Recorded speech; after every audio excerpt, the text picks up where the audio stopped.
Аваас 24% нь буцаж Монголд орж ирж байгаа учраас өнөөдөр бид нэр эдийн засаг нь хөгжсөн, экспорт нь өссөн мөртлөө ард түмэн цалин тэтгэр өр зээлтэй байна. Энэ амьдралын бодит үнэ. Оюу толгой өнөөдөр 2 тэрбум долларын экспорт хийж байгаа. Монгол улсын төсвийн 60-70% тэнцэх баялагын гацшаа ачиж байгаа. Тэгвэл оюу толгой өнөөдөр Монгол улсын татврын 6% л ачаандаа өрч байгаа. Тэгвэл түүнээс 3 дахин бага Эрдэнэт 2 дахин бага борлуулалт хийсэн атлаа тэрнээс илүү хэмжээний ачааг үүрч байгаа. Энэ үнэн. Тийм учраас бид нэр Дубайн гэрэн дээр ерөнхий сайдтай хариуцлага тооцъё гэж ийм зүйлийг бол бид ярьсан. Өнөөдөр манай төрийн удирдлагууд ярьж байгаа зүйл нь ерөөсөө улс орныхоо хөгжлийг баялгаан ухах. Эсвэл тэр баялаг дээр ирж ашиг олъё гэсэн үр ашигтай ажил ихээр буцаад алхацдаг харийн хөрөнгө оруулагчид найдаж байгаа. Ийм л зүйлээр бидний тархийг өнөөдөр угааж байгаа. Энэ бол буруу байна. Ер нь харийн хөрөнгө оруулагчийг үргэлээ гэдэг зүйлийг ярьдаг. Бид хизээч хөрөнгө оруулагчныг буцаа энэ оюу толгойн төслийг зогсоо гэж хэлээгүй. Бид нэг л зүйлийг хэлсэн. Харилцан үр ашигтай байл гэж хэлсэн. Эрдэнэт шиг байл гэж хэлсэн. Өнөөдөр биднийг юу гэсэн? Улс орноо бод харилцан үр ашигтай бай. Иргэдэн бод гэхээр юу гэж хэлсэн? Популист гэсэн. Энэ бол гадныхны зааж өгсөн үг. Ингэж яасан биднийг нухахыг оролцсон. Уг нь бол төр нь улс орноо иргэдийнхаа төлөө зүтгэх ёстой. Үндсэн хууль тийг зааж байгаа шүү дээ. Гэтэл өнөөдөр төрön ашиглаад нэг хэсэг нь гадныхантай хуйлдаад баялгаа ачуулаад ингэж байж байгаа. Тэгэхээр өнөөдөр оюу толгой энэ бүхэн бол үнэнд гүйцэтгэж байна гэж ингэж харж байна. Түрүү ярьж байна. Үнэхээр нефттэй мөртлөө гаднаас нефт импортлог орон манайхал байна шүү дээ. Тийм ээ. Тийм учраас би бас улс орноо цаашдаа яаж авч явах юм бэ гэдэг талаар бас нэг товчхон өөрийнхөө бодол санааг хэлье гэж бодож байна. Бид бол баялаг ихтэй үнэлж баршгүй их баялагтай ийм өргөн удам нутагтай улс орн. 50-60 сая экологийн хүнс үйлдвэрдэг малтай орн. Тийм учраас бид нар өнөөдөр хөгжлийнхөө замыг өөрийнхөө давуу тал дээр түшгэлж тодорхойлох ёстой.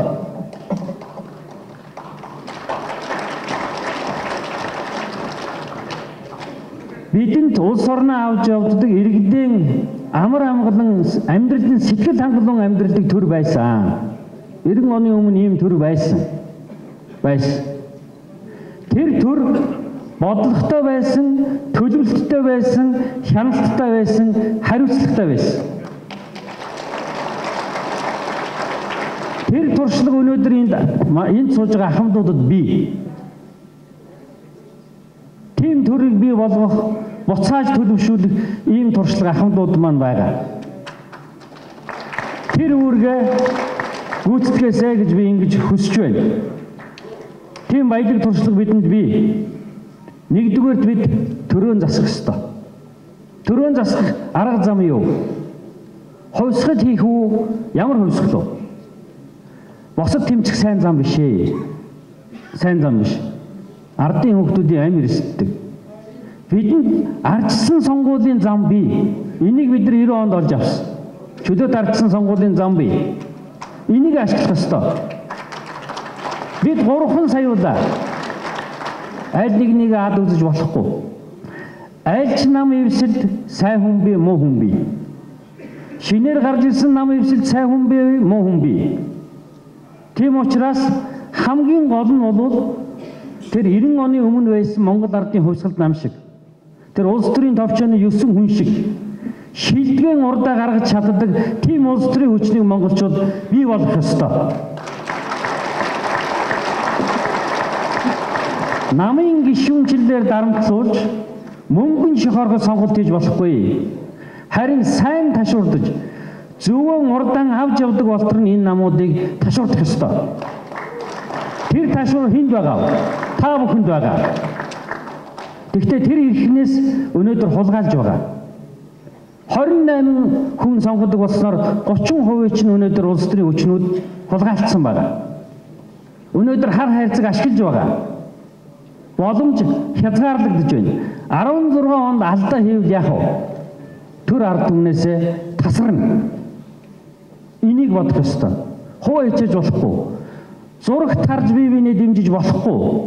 Очид тусалж, хуралд оролцож, тэмцэж, хамтарч төрөө засах ёстой. Зурагтаар засч болохгүй. Зураг үзэж засаж болохгүй. Би нэг ганц хоёр зүйл бас хэлчихье. Өнөөдөр яагаад төр суларсан бэ гэж. Яагаад гэвэл төрд мэрэгжлийн бус томилгоо хийдэг болсноос болсон.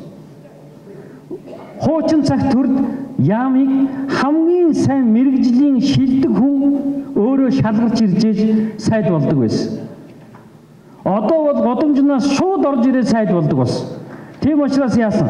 Яамны ажил суларсан. Яамны ажил сулархаар яах вэ? Төрийн ажил суларсан. Улс орон хямарсан. Энийг бид засах ёстой. Ингэж бид нэр улс орон эдийн засаг хямралаас гаргаж чадна гэж. Гол нь бид хөгжлийн загвараа л олох ёстой. Төрөний давуу тал дээрээ төшөөлөх юм бол бид нэр хөнгөн ажил үйлдвэр хөдөө аж ахуйн орн байх ёстой. Өмнө энийг зөв тодорхойлсон байсан. Бид онгоц хийж чадахгүй, бид зураг хийж чадахгүй, бид компьютераар дэлхийг авч явж чадахгүй. Бидний чаддаг зүйл тодорхой. Экологийн цэвэр хүнс үйлдвэрлэх мал аж ахуй бидэнд байна. Өргөн уудам нутаг байна. Энэ дээр аялал жуулчлалаа хөгжүүлээд явах ёстой. Энэ давцарж ягаад экологийн цэвэр хүнс мах сүгээрээ бид нар хооллох ёстой. Энэ бидэнд хангалттай мөнгө өгнө. Энэ бол шахагдшгүй баялаг. Уулаа шафарга тараад суугаад иж бид болохгүй. Алттай ингээд суугаад иж болохгүй. За ингээд би бас та бүхэндээ хэдэн зүйл хэлэх байсан боловч амтсангүй. Гэхдээ ер нь одоо төрөөн засахад ахмадууд минь зөв төрийг бий болгосон туршлагаасаа хуваалц. Дунд үеийнхэн хооч үедээ ийм улс орныг үлдээж болохгүй. Залуучууд өөрсдийнхээ амьдралын төлөө зүтгэе. Тэмц. Тэгжээ та нар засах ёстой. Баярлалаа. Даваасрын гишүүндээ баярлалаа.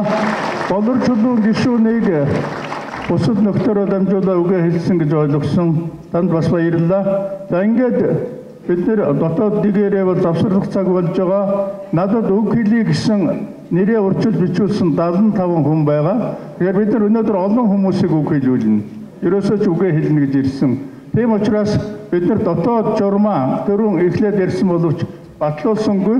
Цаашдаа намайг шахлаа гин. Тэгэхээр 3 минутаар дотоод журмаа тогтгоо. 3 минутаар нэг хүн. За 3 минутаар. За бас нэг зүйлийг нэмээд хийгээдгээ. Бид нар хурлаас гарах баримт бичгүүдийг зэгцлэх ажлын хэсэг зохион байгуулсан байгаа. За энэ ажлын хэсэг Нарангэрл активчийн удирдлага доор ажиллана Бат Эрдэнэ, Эрдэнэ чулуун, Цог, Эрдэнэ чимэг, Дарсбаатар, Мянганбаяр, Батсуур, Чулуунбат. За энэ улсууд бол тэмдэглэл хөтлөж байгаа дараа нь хурлаас гарах хүмүүсийн хэлс үгийг тэмдэглэж авч байгаа. Ингээд хурлын бид нар бол өнөөдөр үг хэлж амжихгүй ч гэсэн мэдээллийн хэрэгслээр хэвлэлээр дамжуулаад дараа нь энэ өнөөдрийн одоо энэ чуулганы ярьж байгаа зүйл бол улс орон даяар хэлцэгдэнэ гэж бодож байна. За ингээд дотоод журмаараа бид нар 20 минут завсарлах боловч өөрснөө цагаа одоо өөрснөөс хамаарат яхан хороос учраас 15 минутын завсарлага зарлаж байна.